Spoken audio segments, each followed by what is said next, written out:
Hi everyone, welcome to Q&D episode 21. I'm Rukmani Kaur and thank you so much for coming back and listen and be part of this. We're co-creating this beautiful experience. So today's episode is about twin flame communications, and I talked about on episode 19 was about the dark side of the twin flame journey, and if you haven't watched it, feel free to if it resonates with you. But it's mainly seeing that the darkness, it's not like a darkness that is like, oh, it's more of an awareness that comes to you through the surface of your twin that mirrors something to your organism that must be worked on, So then I had a comment from one of my dear sister, Mariah, that she said she'd be interested in about communications and things like that, So, and of course this can apply to any kind of relationship, not just a twin flame relationship. So take it as you please. So the very first thing that I like to talk about, let's start with something that is, I consider in a way to be a little easier.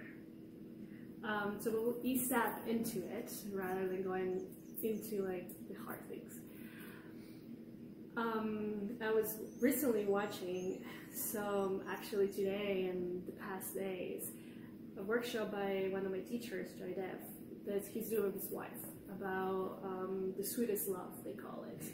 And it talks about really communication in a relationship and how to strengthen it and grow together, grow individually and together as a couple. Because what happens is that you're truly creating an organism with your partner. You're giving birth to something, which is a relationship.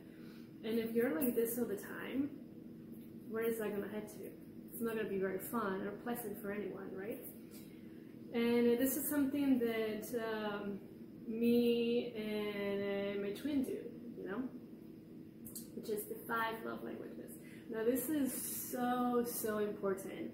Also, I totally recommend if you would like to check out the workshops, Joy Dev and Simrit. It's really awesome, especially the second part of the workshop, and it's free. You can register for it. It talks about the 5 love languages. Now, if you don't really know what this is, it's a book, right? And it says that everybody has their own love language, as in the way they perceive love, as in like accepting it, seeing it. So there's 5 of them. So one of them is words of affirmation, telling your partner, you look beautiful, that dress really looks awesome on you, or even the outfit you have on looks pretty dope on you. The other one is the actual service. I think perhaps making them coffee in the morning or baking something for them. Or even it could be if it's been raining like crazy and sometimes rain leaves like there's spots in the car and it looks dirty, like cleaning the car before they wake up so they can go to work in the clean car. So things like that, The other one is, I have my notes. Receiving gifts. So somebody likes to get flowers. It could also be like a little note somewhere. Then there's quality time, as in there's no phones around. You just truly have your attention, like 1000% of your attention to your partner. And the other one is physical touch. So words of affirmations, acts of service, receiving gifts, quality time, and physical touch. This is so important, and it's very important to know what your love language is, because this is how you will begin to connect and communicate with your partner. Again, we're talking about twin flames, but like I said, it can go into anyone, even friends. And strengthen the communication, because I feel that, and this happened to me, that as humans sometimes we don't know how to communicate. In school there's communication class. Hi baby. There's a communication class that is to be able to speak in public, you know? So yeah. So for example, my love language is physical touch. And this is something that we have been getting into and talking about this in a deeper way, because if I'm not feeling the physical touch, I don't feel love. Which, it sounds crazy, like my mind knows he loves you or your family loves you, but if there's not that contact, then I just feel that I'm not being acknowledged, or like, what am I doing here? And it can take you in a very dark spot. Like it has taken me in really dark spots. His name is Zeus, by the way. Zeus the god. The American Pitbull, no? Mm-hmm. So I didn't really know about these things until we pretty much started being together. He's the one that brought it up, because we were clashing all the time and I was getting very triggered by him. And so I realized that is my love language, and I'm learning more about it because we're going on the process, you know, like strengthening our relationship and our communications, and learning how each of us receive love.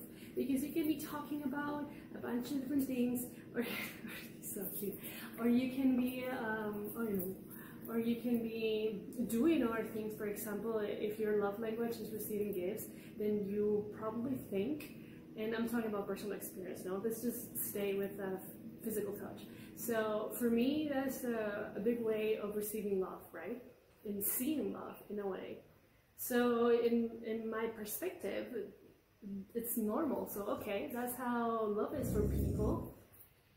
Hey, that's how love is for people. So I'm just gonna be very touchy with him, but it doesn't even resonate, you know, because it's not his love language. So you really have to figure out, which in my opinion, is quite simple to figure out what your love language is, and then speak with your partner to see what, to see what their love language is. So you are in the same page about these things. And at the beginning, it might feel like you're learning a completely new language, because I come from an Hispanic family, so my family is very touchy, very huggy, very kissy, and perhaps that's how I developed this. If maybe we're born with it, but I saw it my entire life, and I'm still like that with my family. My family's still like that with me. You know, I still hold hands with my dad and my mom, so, and I have no shame with that. You know, I love it. I'm like, ooh, I feel safe and I feel loved. But then, so I had to completely tone it down when we talked about it, and I realized that that's not how he perceives love, you know? So for me, I had to truly learn the language of toning it down and doing more things in a way that he will feel loved. And it was difficult. It was very difficult, because I'm a very touchy, huggy, lovey person. It comes so natural, you know? That's how I express love to others, which I understand now. That's not how everybody sees love or receives love. For some people, it might be very intimidating, like, oh, dude, no, don't. You know, but for me, it's normal. It's like, I just want to hug you. I just want to like let you know how much I appreciate you and love you. So that's what I'm saying. It's very important for you to know your love language, and also the love language of your partner. Now, realizing as well that at the beginning of the relationship, there's like a honeymoon stage, you know, where everything is perfect. Literally everything. You are just flying in space and like butterflies on your belly, whatever it is, you know. And then it comes a point where everything starts to trigger you, you know, literally everything. And you begin to clash a lot. And it's normal in any kind of relationship that this happens. But the most important thing is to realize that it's a stage, you know, and that you can work through it. And from experience and in the twin flame relationship, it could be super intense, you know, very, very intense, because not only they're triggering you, but then they get triggered because they trigger you, and then this bubble of really intense energy begins to build up and it kind of explodes, and you don't even know what to do about it, you know? And if you're like me, you just go to the room, you shut the door, and you're by yourself until you cool down. Which it doesn't happen nearly as much as it used to, but sometimes it still kind of does, you know?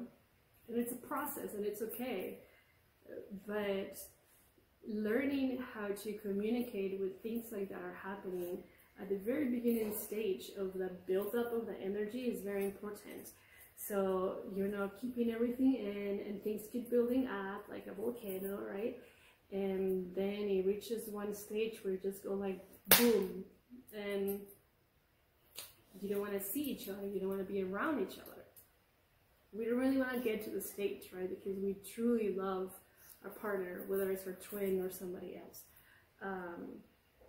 And of course, you know that I'm not a counselor. This is just from personal experience, and I'm just sharing this with you because it has helped me, and it still does help me, you know?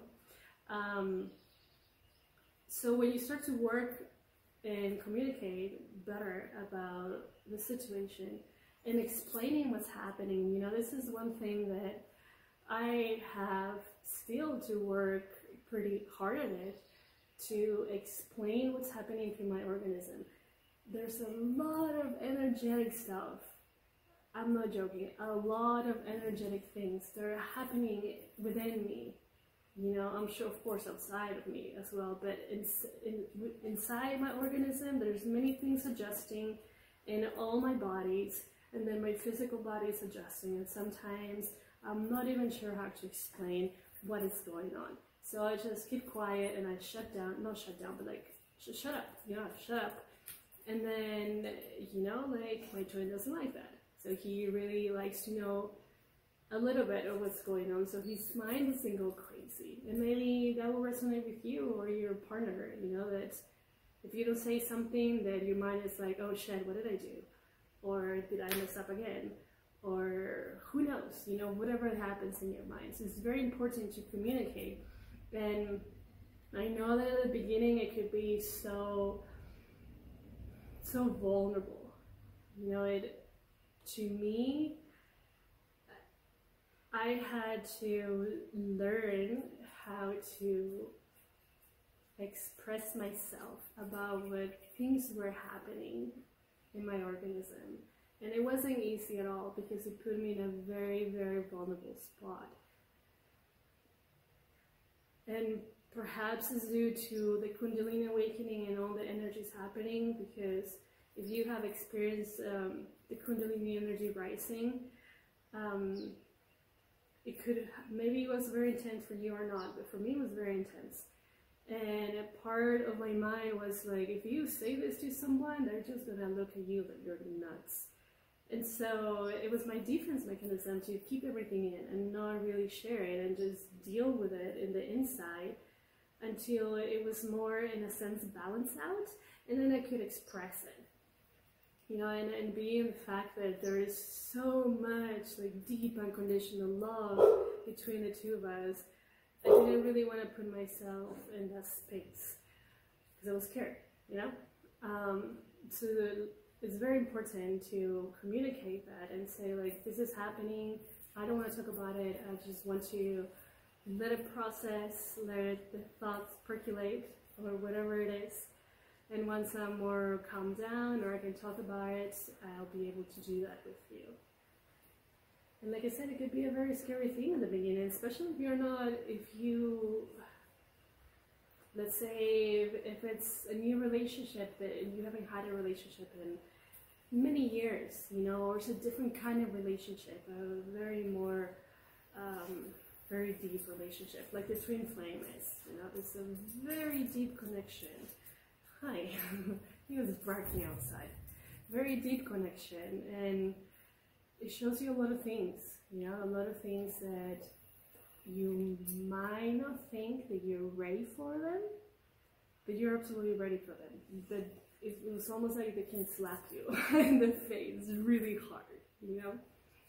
So communication is a key, especially knowing how to communicate with your love language, their love language. What is it? And this is really how and I'm just going from my experience and experience with my twin. This is how the relationship begins to get stronger, because if you start to say, listen, okay, this is my love language, what is yours? And then you start to like shoot ideas and be like, okay, so this is how we can improve. You know, there's this deep sense in you that is being communicated to your twin, saying that I care a lot, and I want to show you my love, and I want you to be able to receive it how you receive love, not how I think you receive love, you know, because sometimes we might be thinking like, oh, we know what they're thinking, oh, we know what we're feeling. Okay, yeah, and some kind of degree of it, of course, because we're super connected, but in true essence, like, I don't know what it feels like to have a male body and have a male experience. Like, he doesn't know what it feels like to be a female, unless you completely remember being a male or female in our lifetime and all those feelings, you know? So communication, super, super duper important. Now, there was another thing that I wanted to talk about.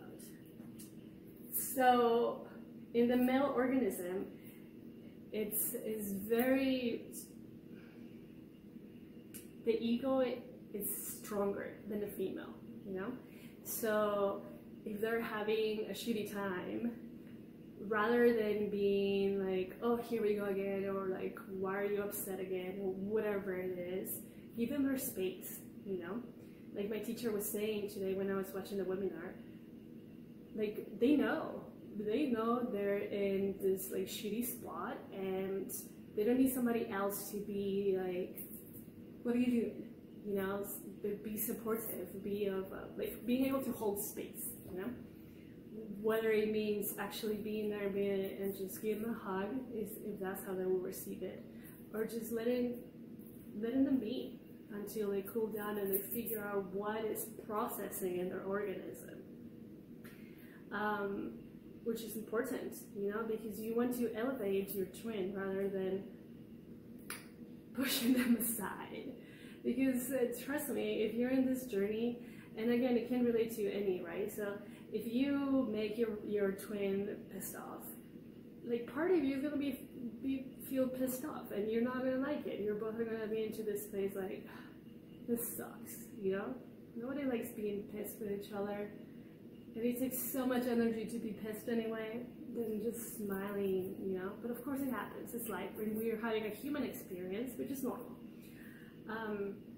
So yeah, give them their space, you know? And the same thing goes, right? Like, when I'm mad, I don't want anyone around me, because I know I can come through. I absolutely know. And it's something I had to work super hard to cool it down. There's this joke in my family that it says, oh, it's just el genio Vargas Torres, which is kind of like the mood, the Vargas Torres mood.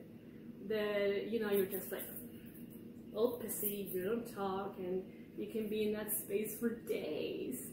And so it was like engraved deep in my system that was a normality, which is not. Or, you know, my experience is not. You go through it, because who wants to be pissed for 2 days? Come on, let's be honest. You don't. You're like, okay, you can be pissed and let it circulate through your system, let it exit, and then be okay again, right? But it was very difficult for me to get out of the space, you know? So now when I'm mad, luckily, and thank God, it doesn't take 2 days for me to like calm down, but it's like way shorter, you know, but it's a process again, and be gentle with yourselves, you know, because it's not something easy. Like, a relationship is not easy at all, and it takes work, you know, it takes work, just like you work on yourself, you work on your relationship if you wanted to like continue to elevate it. And so again, the elevation goes back into like, how do you both elevate each other, you know, by praising each other with very good words of encouragement, of love, you know, like truly just saying like little things like, I love how you smell today, or I love how you're being dressed today, or thank you for opening up the door for me, or just like thanks for cooking, you know, just like little things, rather than pushing them down, you elevate them, you know. And there's a thing like, I tell my twin, like, you know, I treat you like a god, because I know a lot of people don't really, this word is too like, you know, but in a sense, we were talking first as in like, he's a king and I'm the queen, and now I see it as like, you know, I'm a goddess, you're a god, and then we treat each other like we are. And it's true, you know, if you treat them with respect and with honor, and you are way more than 100% committed in the relationship, it will strengthen, you know. And of course, you will have these points in the relationship that will be super hard, and maybe you want to run away if that's what happens in your organism, because it's scary. It's so scary, because you're literally going into an unknown territory, especially in the twin flame journey, right? If you have been with like a soulmate or something, then of course there was an intensity happening, but it's a completely different connection. You know, it's scary, and I've been through that as well. It's very scary, because it's like, holy shit, he's seeing me, he sees me, and it was very scary for me to allow him to see me fully, because I felt very naked, even if I literally was wearing tons of clothes, you know, like very naked. So it can be a scary process, especially after that honeymoon stage, you know, and you're like triggering each other like crazy. But think about energetically, right? So the energy is, rather than being center, it's like going everywhere. It's going like crazy. Of course, like your organism is gonna be feeling like this, you know, so much tension. There's so much going on. You don't know how to communicate, or you're not communicating properly. But then when you move the energy center, then things can flow better, right? So there's not tension. You're flowing. You're going with life. You're going with love. You're going with the organism of the actual relationship. It takes practice, right? It takes a lot of practice. So that's why meditation, yoga, conscious work is very helpful for this. And again, not just for the twin flame relationship, but for any kind of relationship, truly. So, now, the other thing I want to talk about, this is truly my favorite part, which I chose to put it at the end, because perhaps it's not very easy. It wasn't very easy for me, and still sometimes it's not very easy, but it's fun in a really funky way. In the other podcast, I was saying that it's your perfect mirror, right? So your twin is your perfect mirror. And again, you can use anyone as a mirror to see what's happening within you that trigger you. But specifically talking about the twin, it's your perfect mirror. And you sign up for this way prior that you came here to be in this physical existence, in this physical body, right?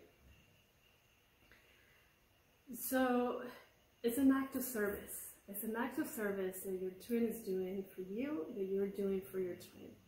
Why is it an act of service? Because they're putting themselves in front of you, and they're being this literally perfect mirror for you to see what's happening inside, for you to see what you can work on, and how you can, in a sense, improve yourself and elevate yourself. And sometimes we get so caught up in these emotions and the tension that we forget to see that. And of course, if this is something you're not used to in the beginning, it's gonna be difficult. You know, it's gonna be difficult. It's gonna take a little work to be like, okay, what are you showing me? You know, because there's this tendency that you just want to be, not you, you know, I'm talking about just in general, that somebody just wants to be like, it's you. It's you, it's not me, it's you. And I feel that it's something just so common in the human organism. You know, we don't really like to say sorry at times, or say I fucked up, or my bad, you know? It's normal. It's normal. But when you continue to remind yourself that this beautiful being is here with you, not just to create this amazing relationship and this organism, you know, together, but it's here for you so you can grow, so you can have a better experience of yourself, a heightened experience of yourself, for you to truly be aware, and for you to know who you are. How deep is that? I mean, I find it super, super deep. And it helps me a lot, you know, a lot. Because this is what I do. I love to work through my triggers. I love to work through my traumas. Whether it's from this lifetime or other lifetimes, I truly do, because I strive to be every day better, to continue to become a better version of myself. And it's probably a never-ending process. You know, you continue to get better and better in the sense you level up and you continue to level up. And there's so much growth, and I see it as like, it's the biggest service you can do for yourself to do that, to truly be in that space where you can go inside as you're seeing something being shown to you by your perfect mirror and be like, okay, like sitting with it, like, what are you telling me? Where is this coming from? And it might take self-control at the beginning, not to go into like, you know, and it's okay. If you have that communication going, or even if you don't, but just say like, oh crap, I'm sorry, or like have some kind of signal when you feel triggered, so you can go do what you must, you know, to process things. Because sometimes it's very deep, like it's shown to you by your twin, you know? Very, very deep. I had an instance where I truly had to sit with it for almost like an entire day to truly understand what was happening in my own organism. Because I've known for years, and somebody triggers me, it has nothing to do with the other person but with me. So, okay, how can I work through this? Like, what are you trying to tell me? You know, what are you trying to tell me? What is trying to come out? And it was something to do with my childhood. And I'm sure you guys know how deep those wounds go, and how deep engraved in your system it is, and how much it takes to leave them. You know, like perhaps one kind of childhood trauma can just get out like this, and maybe another one, it takes more time. You know, it depends, because I truly believe also that you can just release things instantly and not be affected by them later. So it takes a lot, but it's absolutely doable, you know. And this is where, again, communication and support can really like help you grow individually and also together. Because I have grown so much with him, like so much, and it kind of blows my mind. Because sometimes when I see the things, I'm like, holy shit, you really are the perfect mirror, which is scary, which is really scary.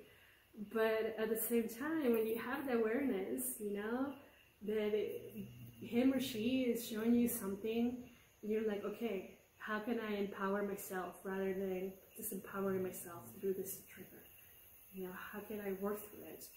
How can I let it go without affecting our relationship, and actually thanking them, you know, thanking them for being of service, thanking them for like showing that to me.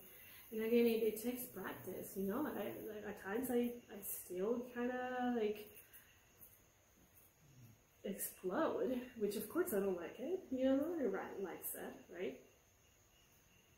But it's a process, you know, and it's a process also to say like, I'm sorry, or to say this is what was happening, and I just let it come out.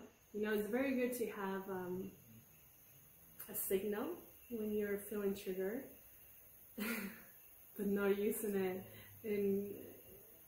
in a sense, in a way that it's going to trigger more your twin, because I have done that.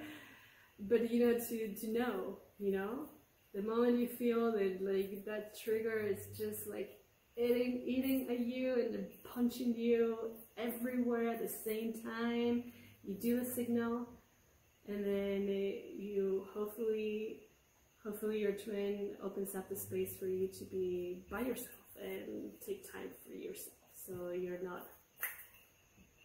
See? So for me, that's like the funnest part of the journey, which again sounds kind of funky, you know, that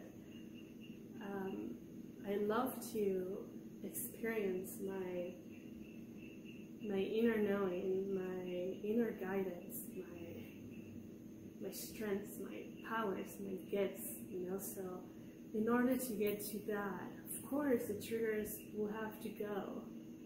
And so how do you use these tools? Because in a sense they're kind of tools that are guiding you, you know. How do you use that guidance, let's say, in order for you to raise your vibrations, to raise your consciousness? And that's how I like to see it, you know. Even if I explode one day, you know, like, oh shit, but it serves its purpose, and it's continuous work. Rather than beating yourself up about it, just be like, okay, it happened, I'll keep working on it so it stops happening. And eventually you can get to a space where that doesn't really happen, and then you feel it and you're able to talk about it, you know. And I'm sure we all have those kind of experiences, you know, where you feel the energy coming up and you're like, ooh, something's coming, something's coming. And then you can immediately open up the space, if you feel like it, right, to talk about it. And say, I'm feeling these things, I'm not really sure where they're heading, but this is how it's making me feel, and perhaps you take time for yourself, or perhaps you continue to talk about it in between. Truth is yours. But again, communication is a very, very important key in the success, if you will, of your relationship with your twin.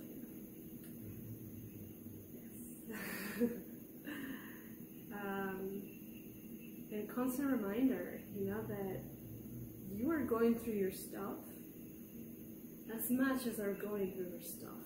Because sometimes we can get caught up, right, in that little circle, in your own little bubble. You know, it happens to me like multiple times still, right? You're going through your own processes, and you perhaps see your twin as like this really super elevated person. And you forget that they're human, you know, that you forget that they have feelings, they have triggers, they have also, in a sense, fighting a battle inside of them. You know, we all go through these things, our ups and downs in life, and having compassion is also a very big thing. Compassion for whatever they're going through, and honoring their own process, because you're processing things completely different. You know, you can be telling your twin all the time about what's happening with you energetically, you know, and they're like, oh, hey, yeah, kind of get it. But if their process is completely different, in a sense, they're not really going to get it, you know. And again, especially if you have two different bodies, who knows, maybe your twin is also like a female or a male, and then you can kind of relate into like what it feels like to be a male, or like a being in a physical body of a male, or in the physical body of a female. And maybe it would be easier. No, let me know. I don't know. But in the context of like me having a female experience in a woman's body, and him having an experience in a male's body, it's different, right? I have a moon cycle, he doesn't have a moon cycle. So there's a lot of things that are completely different. And like my teacher said, it might as well, they're like two different species for completely different planets. Yeah. So having compassion and understanding, and you know what the other thing is? Listening. Completely listening, because sometimes we forget about that. And you know, like me as well.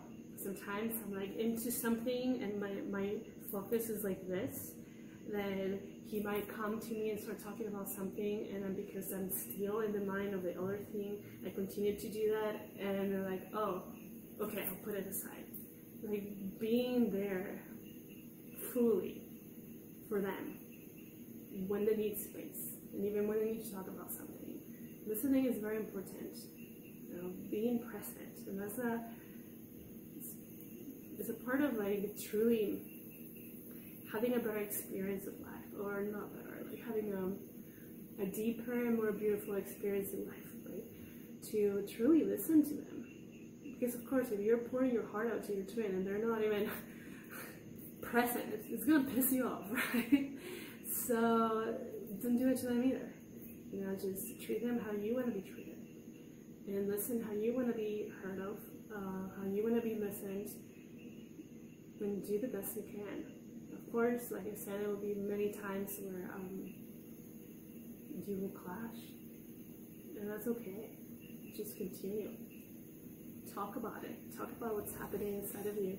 Talk about those scary thoughts, because trust me, I feel that sharing those scary thoughts will also strengthen the relationship, because then you're sharing a really deep part of yourself, and a very scary part, you know, and by you sharing that, you're allowing the other one to know how important it is that you're together and that you're communicating, you know, because then if you don't, then it's gonna stay there inside, and it's just gonna be like this, it's gonna be like this until it explodes, you know. So communicate, listen, remember that it's a service that your twin is doing to you. And even though at the beginning it might be the hardest thing, trust me, then once you start to implement that as a practice, that your twin is there specifically for you to guide you into the path of self-awareness and enlightenment, it changes everything. And if that's truly how you consider your path to be, you know, like truly getting to know your own being and understanding your own organism, it does become kind of fun. Like I said, in a funky, weird Rukmani way, it becomes very, very fun. I'd love to hear from your comments, you know, if this resonates, or in a sense helps you, or any other tips, you know, because like I said, it's not like my relationship is perfect. You know, it's definitely way better than it was at the beginning, and it's still a work in process, and we constantly talk about it. Not like super constant, but we talk about it so we can continue to strengthen the relationship and grow it and be very connected with each other and support each other to the growth. So yeah, I would love to hear from you guys, and if there's any more topics or anything that you're curious about, if I know about them, I would love to share them as well. So I would love to read your comments, thoughts. Yeah, for sure. Thanks for sticking around. Thanks for being here. Thanks for your work. Because if you're in the twin flame journey, or even if you're not, you're doing the work. And it's dope. It's really dope. So thank you for that. And well, I will see you next time. Thanks again. My name is Rukmani Kaur. I am Divine Channel Medium. I love you so much. Many, many blessings.